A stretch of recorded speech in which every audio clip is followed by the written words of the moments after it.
Mark Wade. Mark, thanks for joining us. Good afternoon. Thanks for having me.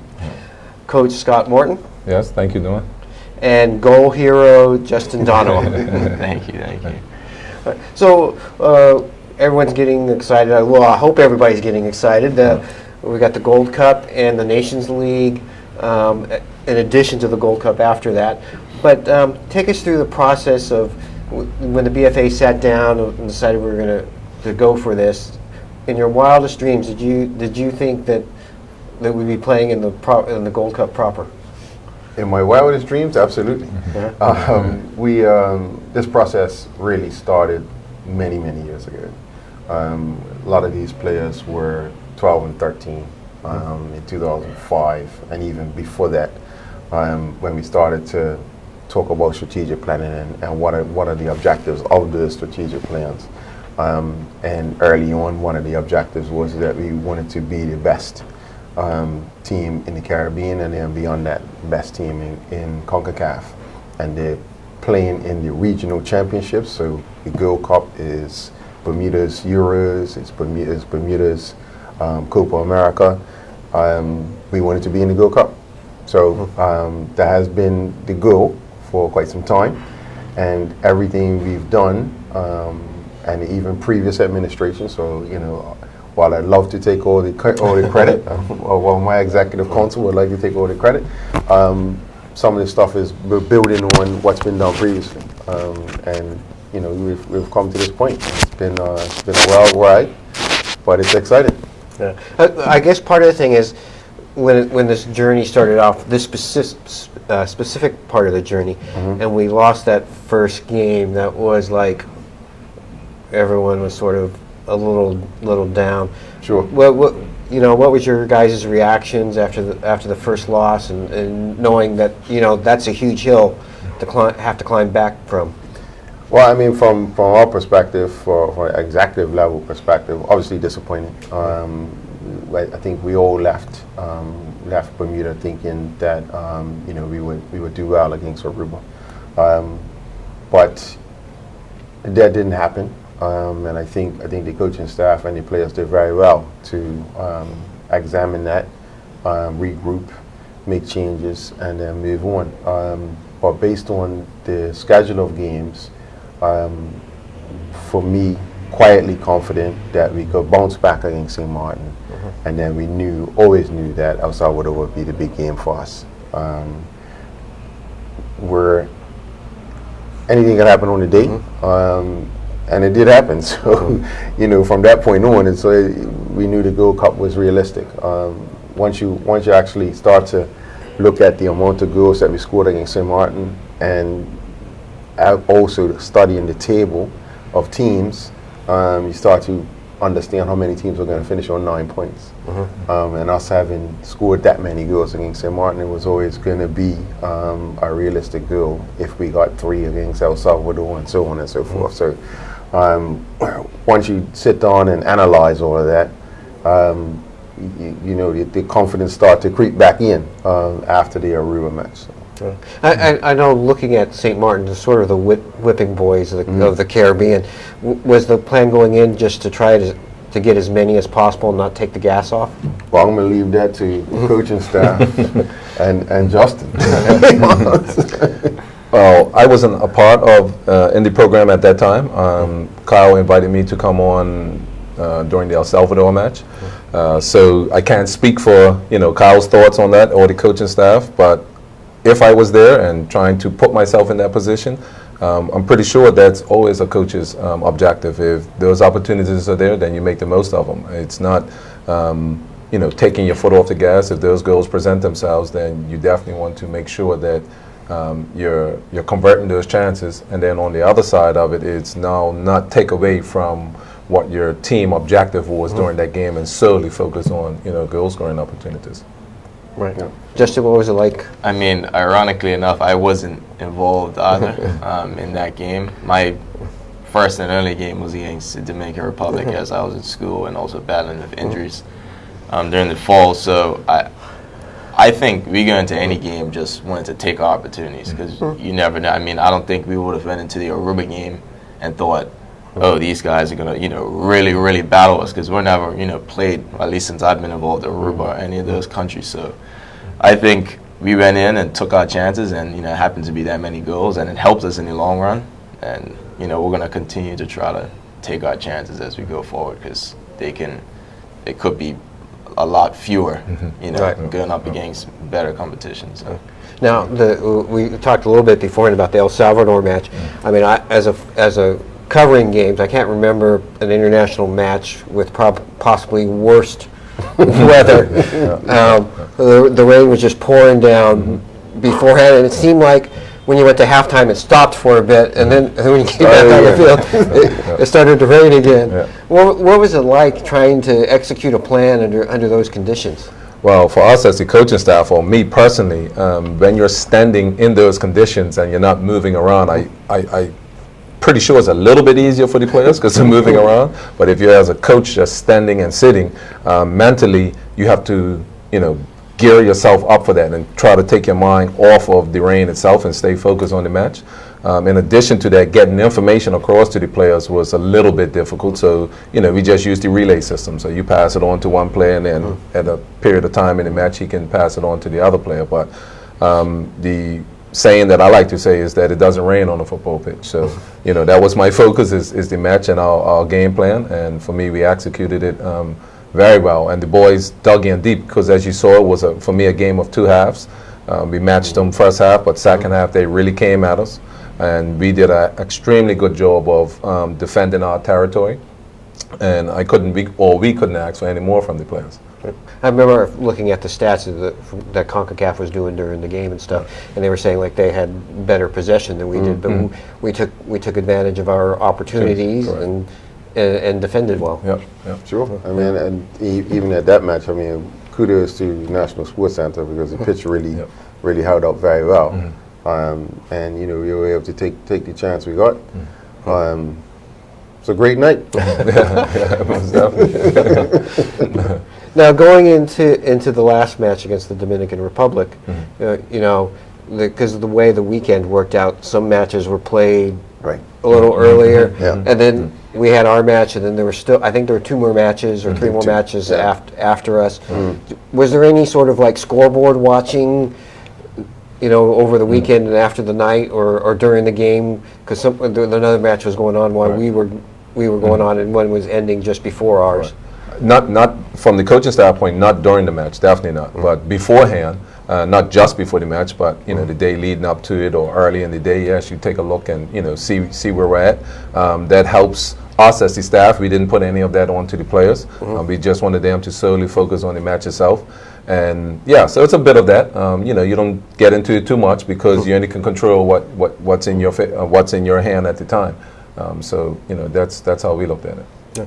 After the game was finished, did everyone sort of just huddle together to watch to see what the other results were, to know where we're going to end up being placed? No. I don't think there wasn't a need for that. Yeah. Certainly, I had to calculate really. Before the match, I had looked at who's going to be finishing with 9 points, how many goals they have, how many we have. So, for me, I was certain that 3 points was enough for us to make it. So there was no need to review any of those calculations that I had made beforehand. So after the match, it was really just celebration. Yeah, exactly. Yeah. Justin could probably attest to that. I don't think we were worrying too much about any other result. We knew going in that 3 points would have sealed it.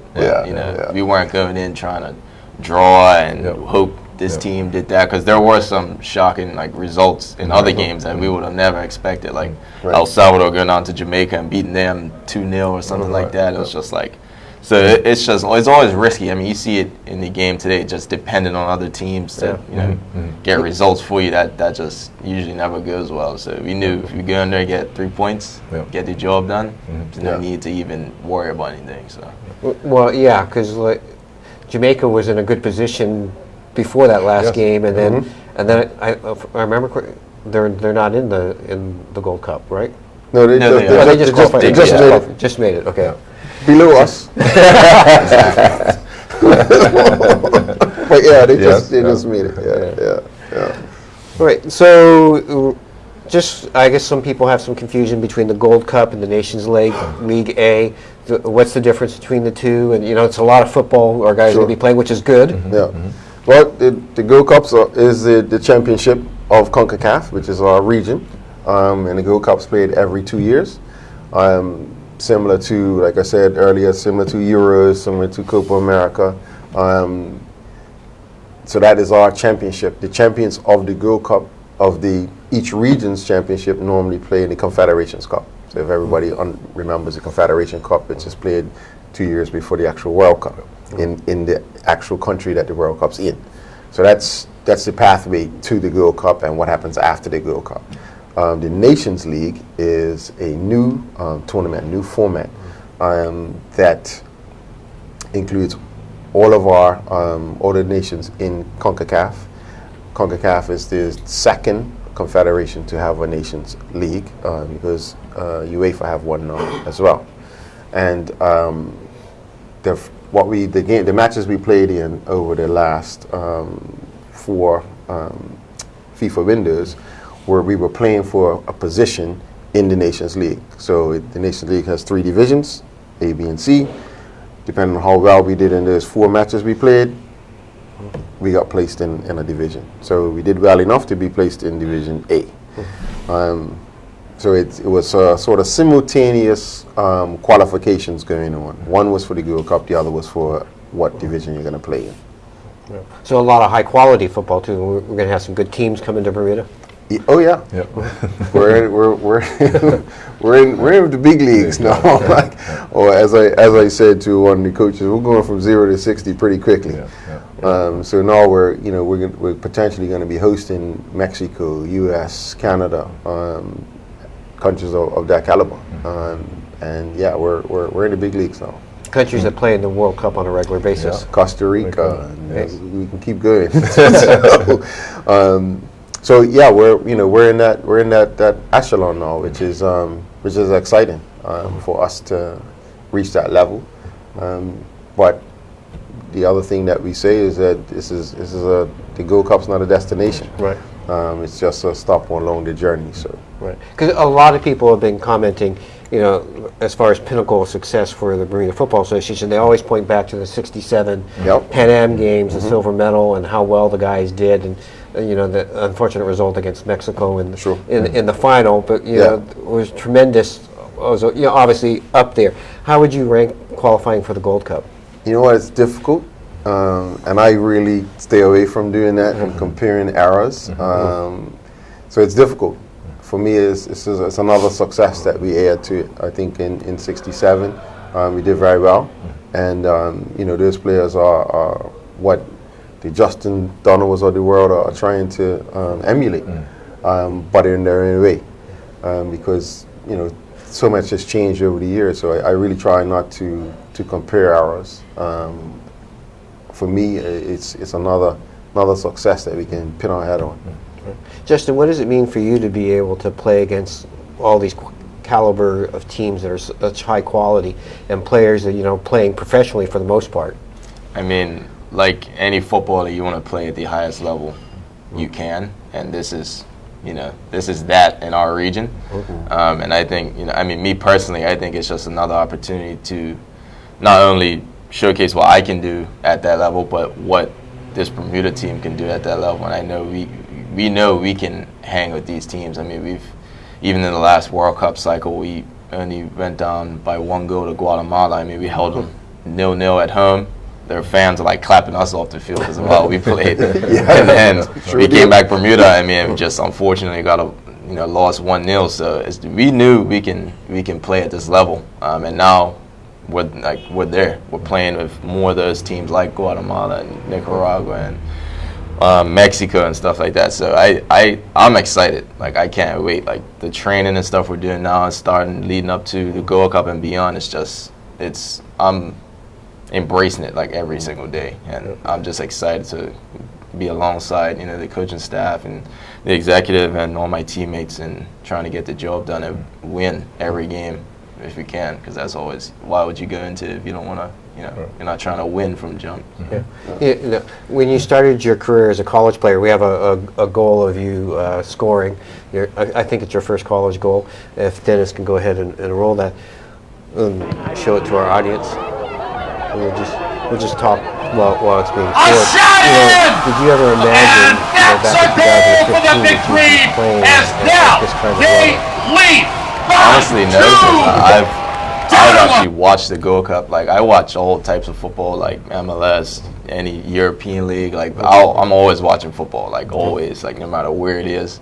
And I've always followed like the Gold Cup and all the championships in different regions. So from going to watching on TV to actually being on that stage in the next 2 months is like insane. Like, I would have never thought 4 years ago, like I will be playing in that tournament in front of thousands of people there and then thousands watching from elsewhere. So it's definitely like a surreal feeling, but this is what we want, as a nation, to be playing at the highest level we can. Yeah. And maybe FIFA 2020 they'll have the Bermuda team and you're there. Is there any you guys, because some Bermuda players are already on FIFA, and you get to play them.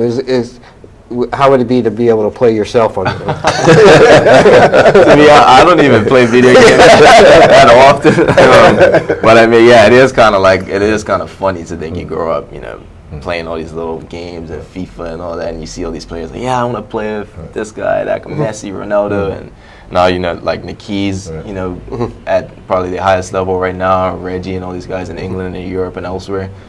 I mean, it's fun just for children to like be able to see that, like not even just us, like for them to be like, I want to play at this team because of Zico, because of Niki, because of Reggie, John, all these guys. Like it's just such a good feeling that you can make an impact, to others. So. It's kind of funny we're talking about a video game, but a lot of time, but and seriously though, like a lot of the little kids, they grow up and they start, they see some of the Bermuda players and they want to play them. It has a positive impact overall, I would imagine, for the program. Oh yeah, I mean, there's a lot of residual benefit, from what's on the pitch to what happens off the pitch. I think there's going to be a lot more confidence in what we're doing at the National Academy, and even the work that we're doing in getting our players off island. So that residual benefit is there, and it will be there to see. We're even having that with our girls. So I mean, these are our senior men, but our girls are still buzzing, and we need to do something better than them. Because to be honest, for so long, our girls have been doing better than the boys at under 15, under 17, under 20. So now we have something else to reach for.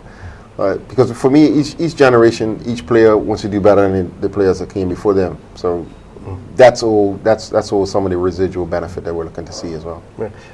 This is probably the boring part for the audience, but like you have to actually sit down and plan what you're going to do, all the little background things that the public doesn't see. Sure. So not that we want to go into too much of that because we don't want the viewers to eyes to glaze over, but what kind of hard work and strategic long-term planning takes place to get us to this level? I mean, it doesn't happen. We're going to put 16 guys out on the field. Yeah, no, it doesn't happen that way. So we start with a strategic plan. Just a précis of that plan was to get as many of our players off island, either in prep school, college, in academies overseas. That plan largely worked. We built an environment where players now believe that I could actually go to prep school. There were some players who their families financially didn't dream that they would actually go to college, and I think the BFA helped to build that culture of there's all these opportunities out there. Let's go and get them. So that's one plan that worked. Then we move on to the next 4 years. In that plan, we start talking about how well we want to do in international competition. And we start to build the actual programming to support that. So what does that look like? What do we do with the National Academy? Or what do we add? How many coaches do we add?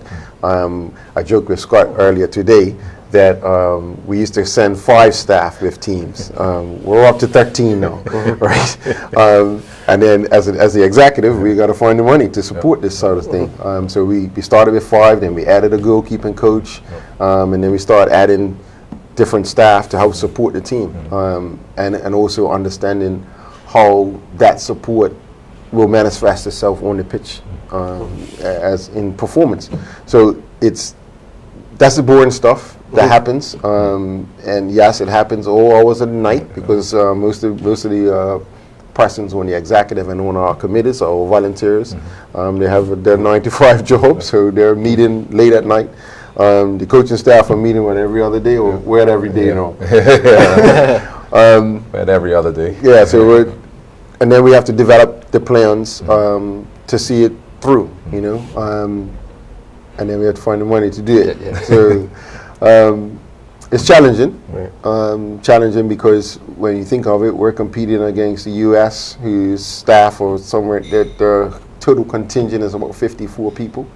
There's only 23 players, so the rest of us is staff. And here we are coming with 13. But that's what we're competing against. We're competing with national associations that have tons of money, millions, in comparison to our. And we have to be efficient.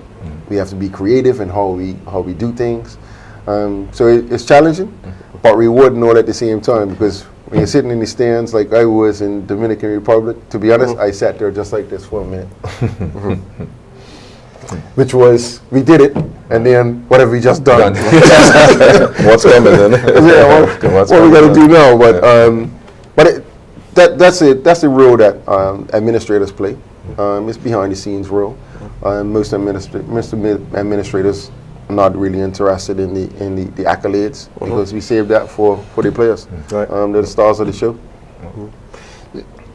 I guess this will make it a little easier to go do fundraising going forward. Everyone wants to be a part of a winner. Of course, and we work with our current sponsors. So we have AXA. Well, it used to be Catlin, then AXA. So now it's AXA who support the national program, and that's been a godsend over the years, because they've been there for quite some time now. And to see, I'm sure it's pleasing for them to see what their money is doing. But going forward, we're looking at other support to try and give the players and also give the staff what they need to succeed. So it's a battle, We're walking up and down the streets, having meetings in offices, and hopefully, being able to sign new people on. Now, it's just over 6 weeks before the first game on June 16th. So when will the team be set? I assume the players that are here on island, are high motivation. You don't have people missing training for this opportunity. Well, right now in particular, it's going extremely well. It's a challenge from this standpoint, and when I say a challenge, not in a bad way. So we have players in multiple jurisdictions, and their seasons finish at different times, so they returning to the island at different periods. So you have the local base players who we set out a plan to give them 2 weeks rest after the last match of the season, and we have to do the same with the other players once they finish. Then we have some players who will still be in season. So once they come back, they're actually coming right back into training. So we have started training, but we do it progressively. We have an excellent what we call our sports science department, which is led by Craig Brown, and he has introduced a lot of new methods, as Justin was alluding to earlier, regarding keeping the players at their peak. And when I say keeping them at their peak, obviously gradually getting them there, but understanding what it takes with the time frame that we have. So to not overload the players, but at the same time have that progression correctly, so that once we get to the match, our gaffer calls it, he does this motion here. It's like your horse. You're hurling him back, and then you just let him go. So that's the scenario that we're using right now. So we have started training for the month of, for the last week has been 5 days a week, including this week. And then coming up in May, we'll do 5 days a week. Only Wednesdays and Sundays will be off. And then like a Saturday will be more or less a recovery day. So, and the National Sporting Center is where we'll be training at, and it's good for the players because that's the surface, obviously a grass surface that we're going to be playing on, because at the Clyde Best Center of Excellence, it's a AstroTurf pitch. So, we have to acclimatize ourselves with the conditions that we're going to be playing in. But so right now, I mean, the local players are the core who is here on island now, who's showing up to training, and we have documented all the dates of all the other players coming, so we know exactly when everyone is coming, and they know. We communicate with them daily about what's going on, sharing information about what we do in training sessions, so they can get mentally prepared for what's coming. Now, Justin, you only got to play in the last match, but what's the attitude amongst the players? They're all, you're all competing for the spots to be a part of the team. How does that help motivate you? I mean, or is it a motivation, or it's just like, this is a great opportunity, I don't need any extra? I mean, there's always motivation. I mean, me personally, like I came into the fold late in regards to the whole Nations League qualifier, whereas the guy ahead of me in that right wing position was Lejeune Simmons, who's been a part of it all through and has done really well.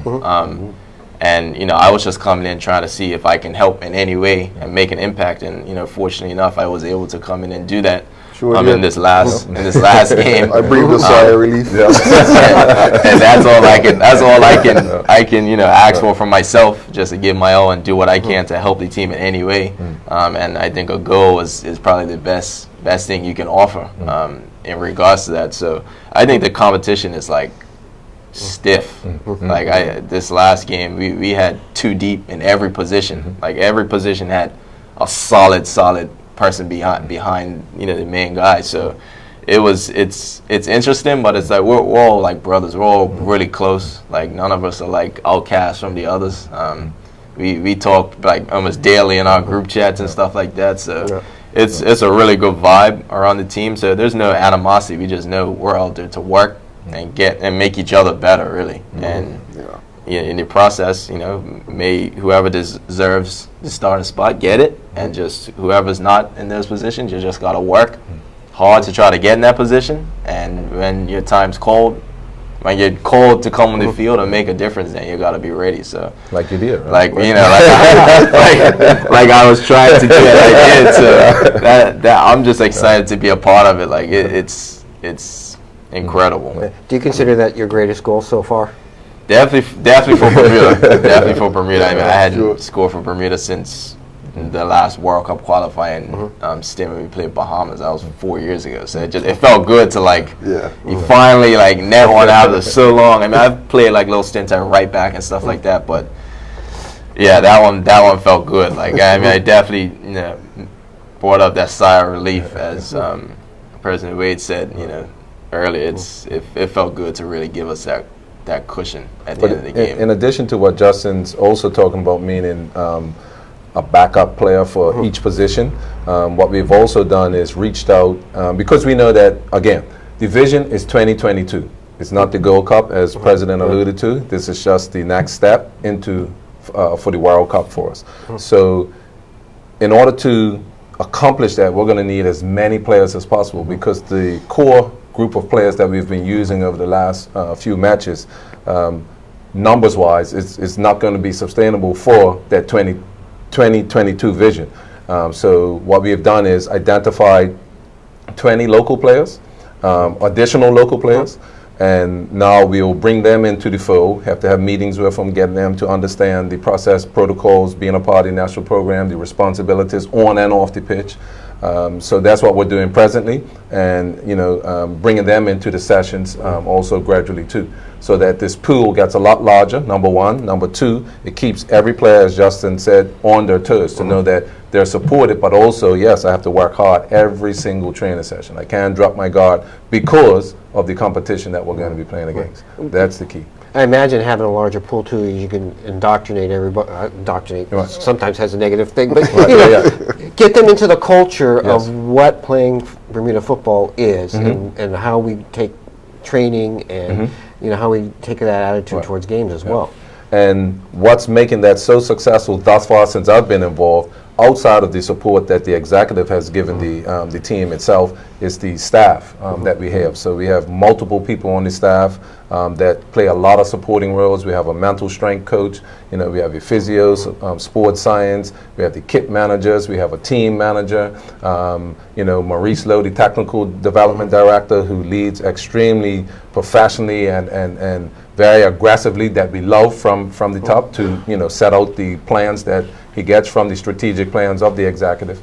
And that just bodes well with, as Justin was saying, and it's good to hear him talk, because a lot of times we don't really talk to the players about, when I say how you're feeling about what we're doing, but we always engage them about their feelings. So for example, on the last 2 tours, we asked them to summarize their thoughts on the tour, everything. So nothing's held back, transparency across the board, and then we do it as a staff also. And then we present that to the executive as any additions. As Mark also said, we went from 3 staff to now 13, and now we need more. So, me and Mark's battling every day. I need more, I need more. You want me to be successful? Give me some more staff. So, anyway, but it's a good thing. It's a good thing, and we really enjoy it. And the other key thing is that because we're a close community, I went on a coach educators course in Jamaica 2 years ago, 3 years ago? 2 years ago. And we spoke with some of the other technical directors who were on the course, and they said some of them don't even speak to their presidents, haven't seen them, haven't talked to them, get to see him every day, can talk with him every minute of the day. And so that makes it a lot easier in getting things done. So that support is there from the staff, but with the players, it's unbelievable to know that, as Justin said, how good they are together. We see it, we understand where they are, we make sure we listen to them and address all their needs. Yeah, it's just interesting to Scott to say that, because so often we look at Bermuda size and consider it to be a disadvantage, but we have certain elements that we can turn into an advantage. So yes, being able to call a meeting at the drop of a hat and everybody's there. Could you imagine, imagine being in Jamaica and trying to call a meeting and your coach lives 3 hours away. Those sort of things. Being able to have training regularly. In other countries, they have to have a team bus and go get the players and bring them to the training center. So we have to kind of look at our size, but also leverage what the advantages could be. So that's a real positive thing. And I guess one of the steps towards success that we have now is having the training center. Because you go back 12 or 13 years ago. Well, I don't know when it was. I was on the 17 coach, so I know. And Scott was coaching then too, where we were, trying to find a field to train on. We were in Devil's Hill, we were at Police Field, we were at St. John's Road, we were outside in North Village, at Bernard's Park. But yes, having a home and having the Clyde Bass Center of Excellence is another step along that pathway. And so again, that's a whole nother administration that went on that pathway. So having that is fantastic. Yeah. Now, going through the process between now and picking that first team for the June 16th game, how are you going to let the players know? How far in advance do you have to not let CONCACAF know that this is the squad that we're taking? How many players can you take? Will there be extra traveling players that you can swap in and out between the matches? So how the process works is they give us a date of May the 16th that you have to provide a provisional list of 40 players. So that's extremely good. The reason I say that is because when you're on tour and you're traveling, and if someone gets injured or anything happens and you need to replace a player, then you want to have a pool to pull from, who have been in training, been through all the checks and balances, and are just ready at the drop of a dime to be able to come.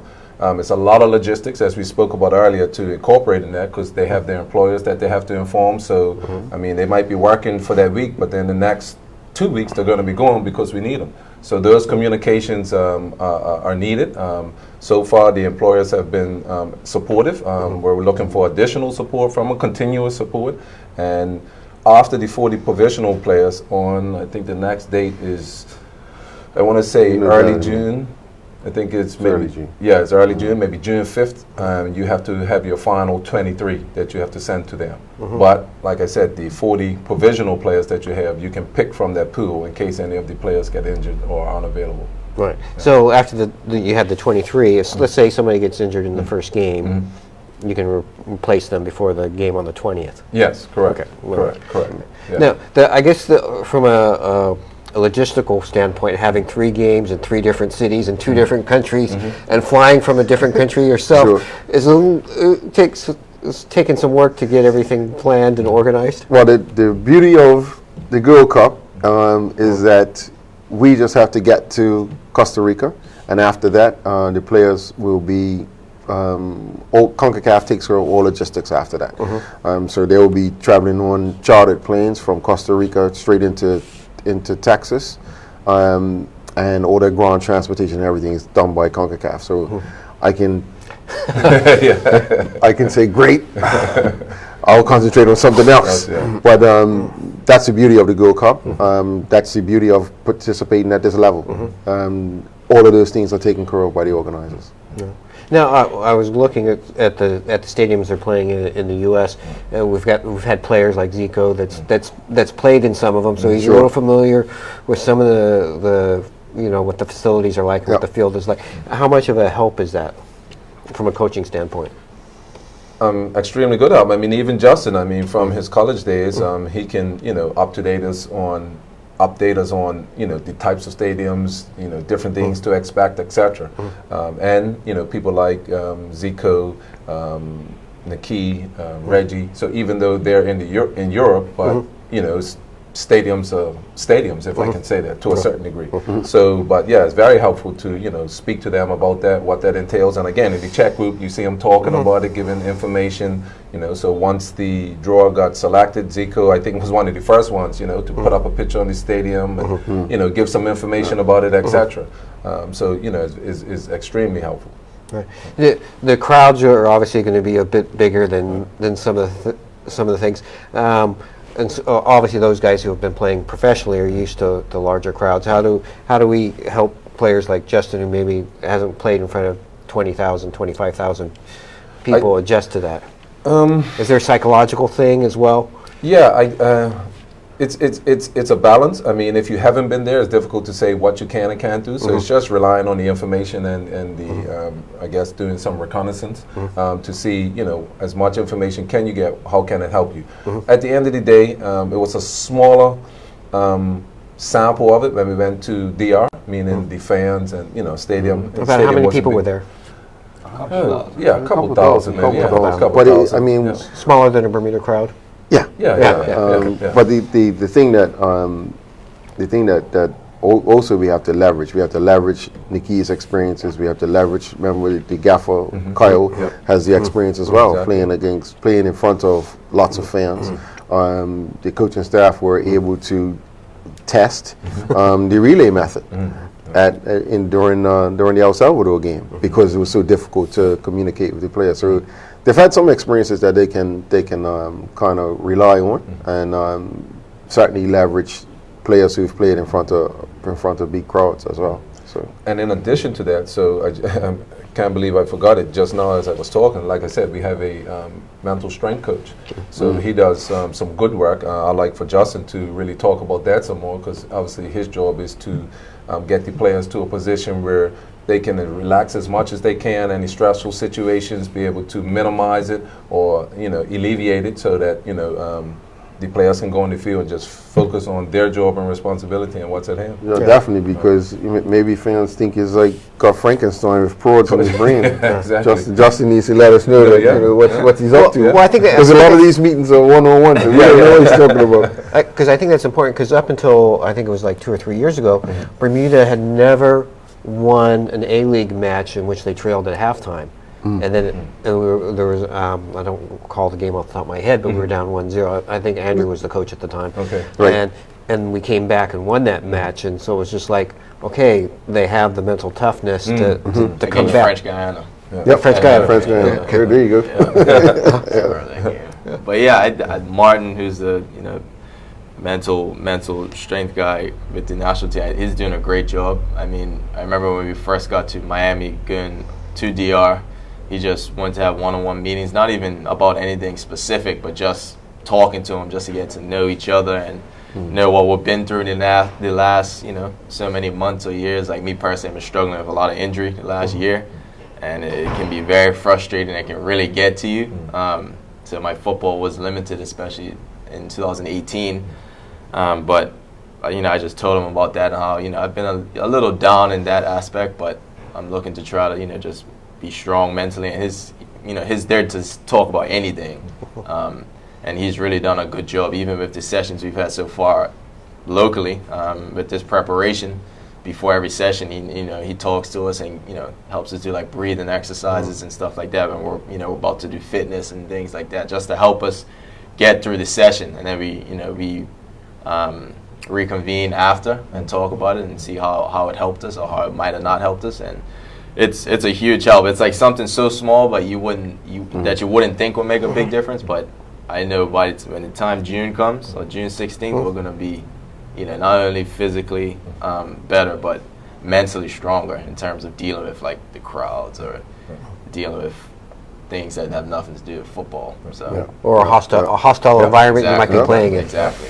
True. Yeah, so he does a lot of research. So, his name is Martin Wolf. Definitely have to put that out there because, like Justin said, he's done a phenomenal job. I think a lot of times when people think of a mental strength coach, they think they're going to come in, you're going to see instant rewards and things of that nature right away. But as Justin just said, it's just these small little things that over time take its place. And it's just what I've seen, how he approaches the situation. So it's not overwhelming. He don't bring his situation onto you. He allows you to speak, open up, and then he just takes it from there. Yeah. And of course, players have lives they're living, and there's other things sometimes that not being able to concentrate on football 100% because something's happened in the family or that you have to, or your job you have to take care of, and I'm sure that he can help with that as well. Yeah. And he helps us, the coaching staff, too. We're no different from the players. We're everyday living people who have the same challenges. So I might need a session.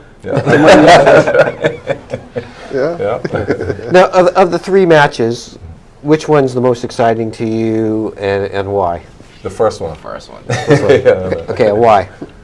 For me, because the first one sets the tone and gives you that confidence to build on. So once you think about whatever your game plan is and go and execute it, and then reconvene afterwards and be able to assess where you're at, how far you improve, some of the things that you need to improve on, allows you to build from that. So it's like just a good foundation.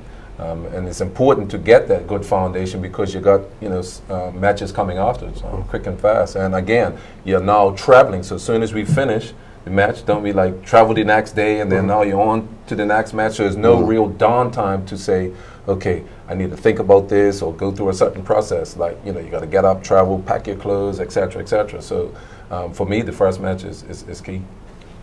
Yeah, I mean, I think it's against familiar opponent in regards to the history of Bermuda football. I mean, we haven't played Haiti in quite some time, but it's definitely an opponent that some of the older guys have, they've had experience playing down in Haiti against those guys, and there've been good matches. Like they've never been pushovers. Like from the youth levels all the way up to the senior team, they've always had good sides. So it's going to be exciting in that aspect, and you want to get started. Why wouldn't you want to get started with a win and 3 points and put somebody else on the back foot? And that, like Coach Morton said, like it sets a tone for the rest of the group, the rest of the tournament. And if we can get to Texas with 3 points against Costa Rica, who's probably seen as the best side in our group, that just it puts us in a better position, and we can have more confidence, like it's been said, like going into that game and wanting to actually compete with those guys. And then the last game against Nicaragua, that's always going to be that, like the Nations League qualifier was of El Salvador. I think that's what that game against Nicaragua is going to be if we put ourselves in the right position, which means getting good results in those first two games, and so in Newark or New Jersey, where we play Nicaragua, and we have probably the most Bermudians of all the games there, we can really put on a show and show that we can really compete with these guys and get results. Yeah. Is it some advantage to be playing Haiti in the first match in the sense of, I mean, instead of one of the Central American countries where there might be more of their fans there? For me, I think each opponent has its own advantages and disadvantages. I don't think it's one more than the other. Some people might say play Costa Rica first, get them out of the way, and then steal a point over them, and and that's a good platform. Others would say win your first match, and that's a good platform. I think each match, each opponent has its own advantages and disadvantages. A lot's down to the coaching staff and how they see the matches playing out and what their plan is and strategy. Because it's a lot more than the 90 minutes. There's some strategy going on way before that. So I think it depends. But surely we wouldn't have wanted. It wouldn't have been preferable to play Costa Rica in Costa Rica to start with. I wouldn't say that. And the reason I wouldn't say that is because as our mental strength coach says, you have to control the controllables. So in saying that, you never know what you're going to be up against. So your mindset could be, I want this opponent, you get that opponent, and then you don't get the result you want. Now where does that put you psychologically? So again, just deal with whatever's presented in front of you and move forward from there. As long as you're executing your game plan. So outside of what Justin said is definitely our goal. We go into matches to win matches, trying to get maximum goals, no goals scored against, all those nice stats. But at the end of the day, you still want to have a good performance because, as the president said, it's not just about this match. It's not just about the Gold Cup. It's about the Nations League. It's about 2022, the World Cup. And outside of that, it's about creating a standard for Bermuda football so that the other countries know that when you come up against Bermuda, you have to be prepared. Because we're doing the best we can with the resources that we have to prepare ourselves so that we can compete against any competition. So since we've now topped the group, made it to the Gold Cup, we've had calls from teams that we haven't had before who want to have practice matches against us. Absolutely.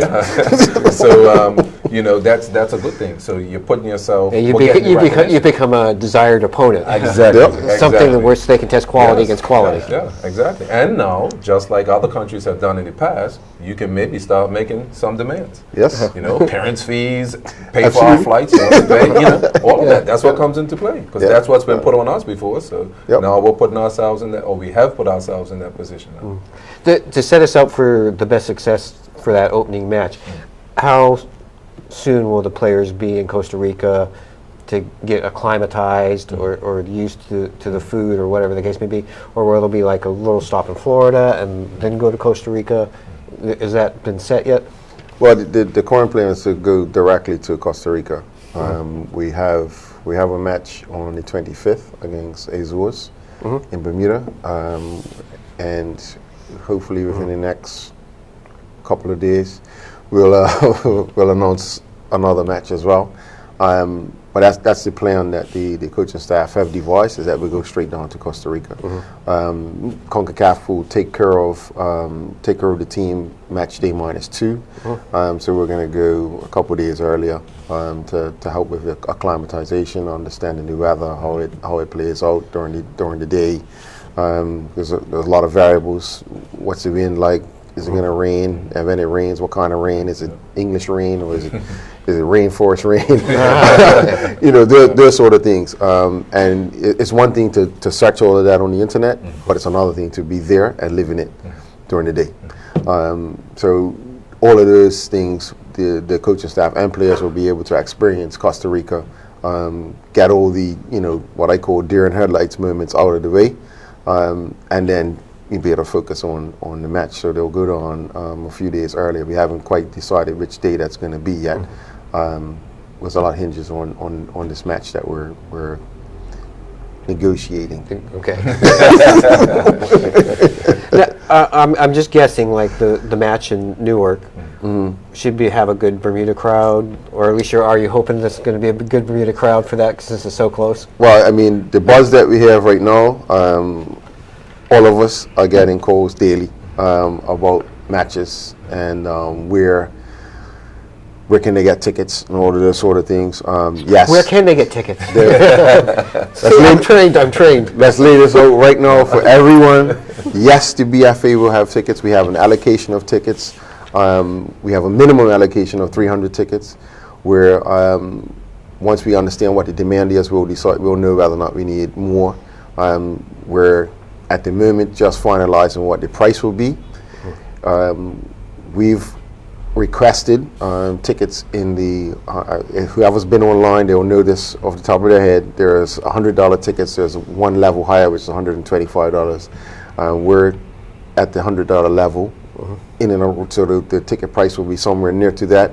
These tickets are halfway line, and we're trying to secure tickets that are right behind the team bench. So that's the idea. So the BFA will definitely have tickets to sell. We're hopeful that within the next week we will be able to announce where, what, when, how. Because they're supposed to allocate, each country is supposed to have a certain number of tickets that they can. And so we have that, we know what the allocation is, and that's for each match. So if someone's going down to Costa Rica, as soon as we have all the details, we'll be able to release that out to everybody, and they'll be able to call the BFA and book their tickets. Awesome. But yes, New York looks like it's going to be a big one. So we're hoping that we can have a good crowd in New York. Maybe a home crowd. Maybe a home crowd. We're working along with Bermuda government as well. We've got some little things we've asked of the government, and we're hopeful that we'll get this as well. So everyone's kind of jumping on the bus, we just want Bermuda to get behind the team, really. I know there's a lot of flights in and out of New York from Bermuda, but if you're planning on going to watch the match, you might want to start thinking about booking your tickets early. My advice to everyone right now is to book your plane ticket and book your hotel. Now. Exactly. Yeah. An hour's flown by. Just want to let each one of you have a final thought that you maybe want to impart to the Bermuda public. I know a lot of times, again, you've been referencing the World Cup 2022 in Qatar. That's the ultimate goal to qualify. So why don't we maybe start with, what's the process for us to get there? When's the next set of qualification rounds? Sure. I'm gonna steal a moment of this Gold Cup and senior team show just to remind the public that our under-17 boys play today against Trinidad in IMG in Bradenton, Florida. The match should be live on CONCACAFGO.com.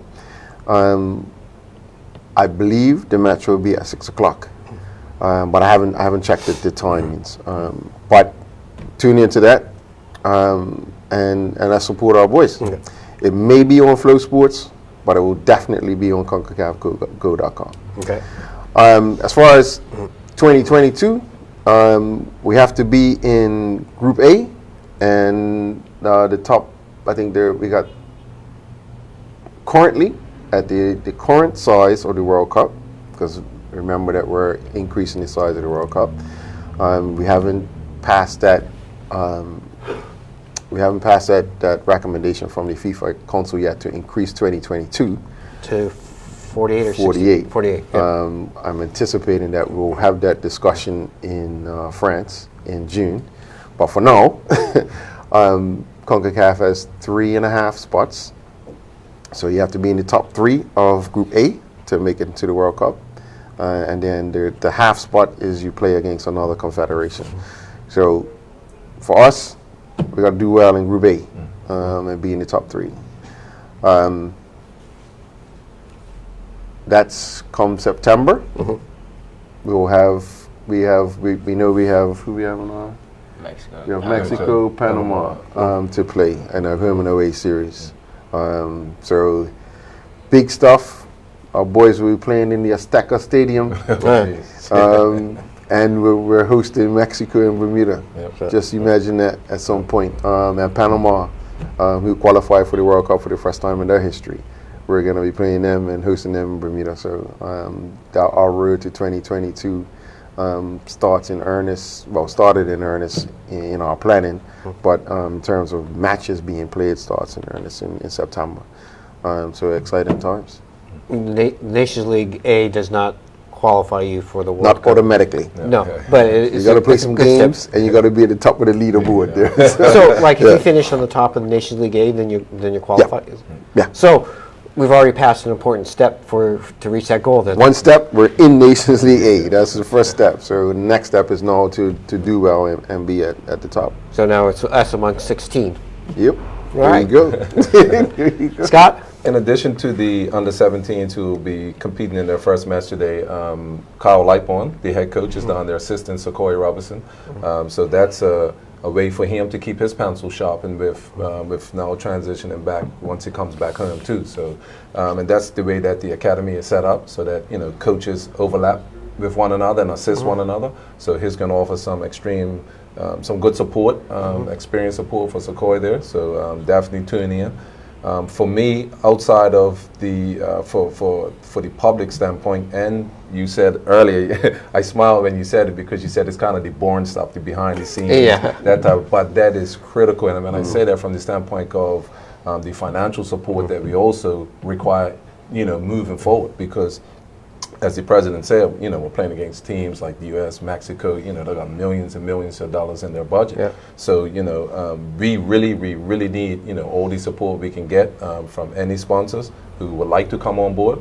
But that's key. And then in addition to that is the support of the employers for the players and the staff, because basically we'll be off for 3 weeks out of May. So we're flying out of here, give or take June 10th, around that time, give or take. And, we don't get back to the 25th because the last game was on the 24th. So you think about that's 3 weeks, with, not being home, not with your families. Minor correction. What's that? I'm not coming back on the 25th. Oh, sorry. As we Yes, That's the last group game. Yes. But we're not coming back then. Yes. Philadelphia is after the. Is that in the semis? Is it? I think Philadelphia is the final. No, I thought it was Chicago. It might be Chicago then. Philadelphia might be in the next stage. Round, Yeah. So again, saying that the employers, please be supportive of these players and the staff who are representing Bermuda at the highest level in their region. So I can't stress that enough. And again, I appreciate opportunities like this for us to sell our story, as we always say. So that's it for me. Yeah. Well, I know I said it was a boring stuff, but like maybe next time you go put pen to paper, sign a contract, I might be able to get 10 or 12 people to come and cheer. Great pen work. Great penmanship. Justin? I mean, from a player's standpoint, we just ask that the public just get behind us, because it's easy to get behind a team that's winning, and when we've been down and out a lot of times, a lot of public seems to like get us down and say, oh, same old this and that. But we just ask that you guys stick, the public sticks with us the whole way. Yeah. No matter how it goes. I mean, obviously we're all hoping for the best, and we're going to do our best. But we just want the Bermuda public to really stick behind us, coaching staff, the executive, and everybody that's on board trying to, we're trying to make this work and try to do our best. We're not out there, just going just to go, what I mean? Right. So that's basically all I have to say. I think we're all in it, together, and we're gonna do well. We're gonna do some good things. So. Awesome. I appreciate you guys coming. Not a problem. For our audience out there, again, Justin Dono, a goal hero in the last match, has some bragging rights within the family. Scott Morton, coach, couldn't be, Kyle, obviously, because Kyle couldn't be here. Scott's here, representing the coaching staff. Appreciate having you. Thank you. And, of course, Mark Wade, the behind the scenes. Behind the scenes, man. He doesn't get anybody cheering for him when he signs contracts. That's all the boring stuff. Yeah, that's the boring stuff. But the critical stuff. I appreciate it. And for those of you who've tuned in, buy your tickets. Yes. Support the under-17 team tonight, but you can by watching the game on Flow Sports or CONCACAF Go. CONCACAFGO.com. Yes. I'm your host, Don Burgess, and I'm glad that you tuned in, and I hope you learned a few things about the football team and everything that they have to go through. The mental strength coach, I found fascinating. And as always, have a beautiful day.